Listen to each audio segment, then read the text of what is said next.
उदाहरणे ऐकली, यावर आपण काय उपाययोजना करू शकतो, तू सांगू शकशील का? हो, मी नक्कीच सांगू शकते.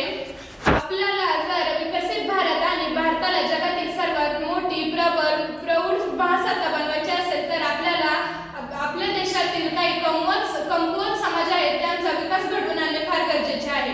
त्या समाजातील काही मुले किंवा प्रौढ व्यक्ती त्यांना शिकण्याची जास्त इच्छा आहे पण त्यांना शिक्षण घेता येत नाही. असे समाजातील लोकांना आपण शिक्षणाच्या प्रवाहात आणणे फार गरजेचे आहे. त्यांना विकसित भारत अंतर्गत आदिवासी विकास योजना त्यांचा जर आपण त्यांना लाभ करून दिला तर त्यांना रोजगार मिळणे किंवा या योजनांतर्गत त्यांचा विकास होऊ शकतो.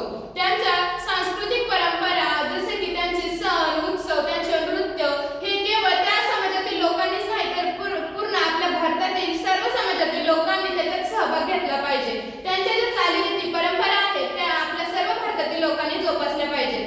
त्यांच्या समाजात त्यांच्या परिसरात आजूबाजूला आपला ग्रामीण भागात तर औषधी वनस्पती हा मोठ्या प्रमाणात असतात पण त्याच्यातीलच काही वनस्पती आता नष्ट झालेल्या आहेत. जर त्या वनस्पती जर आता आपल्याकडे लागवडीला आल्या असतील तर त्या वनस्पतींची त्या ठिकाणी जाऊन लागवड करणे आणि त्या वनस्पतीला खत आणि त्याचे संगोपन करून त्यांची वाढ करून देणे आणि त्या वनस्पतीपासून जे त्या लोकांना उत्पादन मिळते त्या लोकांना त्या उत्पादनाला योग्य ती बाजारपेठ मिळवून देणे हे आपले कर्तव्य आहे. ही त्यांची फार मोठी गरज आहे.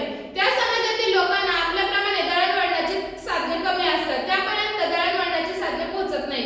तर त्या समाजातील लोकांना आपण त्या ठिकाणी जाऊन दळणवळणाच्या साधनांची सोय उपलब्ध करून दिली पाहिजे.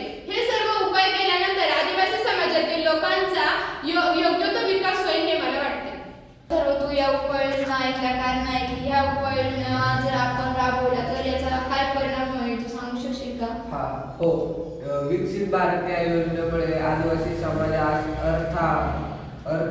अर्थोजन प्राप्त होईल. त्यामुळे त्या समाजात एक प्रकारचे स्थैर्य निर्माण होईल. त्या समाजाची भटकंती थांबेल व तो समाज मुख्य प्रवाहात समाविष्ट होईल. विकसित भारत